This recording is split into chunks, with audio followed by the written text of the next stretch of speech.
नमस्कार दोस्तों, welcome to my channel rival 247। जैसा कि जानते हैं, मैंने पिछले वीडियो में बताया था कि यूक्रेन ने कई सारे रशियन कार्गो शिप पे अटैक किए हैं। एक नहीं, दो नहीं, 140 से 200 के बीच में अटैक हुए थे एक ही मंथ में। तो आज का विषय सिर्फ रूस और यूक्रेन तक सीमित नहीं रहा। आज हम बात करने वाले उस इलाके की जो आने वाले महीनों में पूरी दुनिया की राजनीति बदल सकते हैं। अगर हम दुनिया का नक्शा देखें तो भारत के उत्तर पश्चिम में आपको एक विशाल जल क्षेत्र दिखाई देगा, कैस्पियन सागर। पहली नज़र में यह सिर्फ समुद्री रास्ता लगता था, लेकिन आज दुनिया की सबसे संवेदनशील रणनीतिक क्षेत्रों में बदल चुका है। क्यों? क्योंकि इस रास्ते में रूस और यूक्रेन के बीच हथियार, सैन्य उपकरण और महत्वपूर्ण तकनीकों का आदान प्रदान होता रहा है। लेकिन अब हालात बदल गए हैं। हाल के दिनों में ऐसी रिपोर्ट सामने आई है कि रूस और यूक्रेन के बीच होने वाली सैन्य सप्लाई का निशाना बना।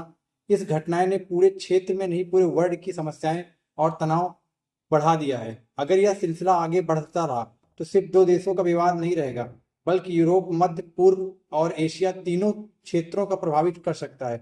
अब सवाल उठता है, क्या यूक्रेन अपनी लड़ाई रूस की सीमा से बाहर ले जा रहा है? क्या सीधे ईरान सीधे जवाब देगा?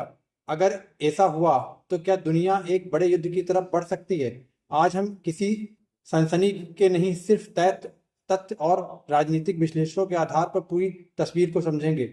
सबसे पहले समझिए, कैस्पियन सागर इतना महत्वपूर्ण क्यों है। कैस्पियन सागर दुनिया की सबसे बड़ी बंद झील है। इसके किनारे 5 देश आते हैं: रूस, ईरान, कजाकिस्तान, तुर्कमेनिस्तान, अजरबैजान। रूस के लिए यह सिर्फ समुद्री रास्ता नहीं, बल्कि एक स्ट्रेटेजिक सप्लाई रूटीन है। जब पश्चिमी क्षेत्रों ने रूस पर प्रतिबंध लगाए, तब रूस ने अपने नए वैकल्पिक व्यापारिक और सैन्य रास्तों को मजबूत करना शुरू किया। इससे कैस्पियन सागर सबसे महत्वपूर्ण बनकर उभरा।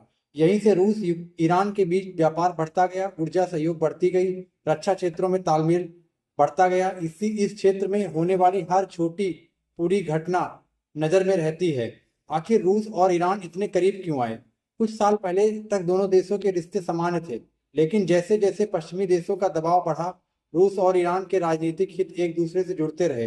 रूस ने ऐसे सहयोगी जरूरत थी जो पश्चिमी प्रतिबंधों के बावजूद उनके साथ खड़ा रहे।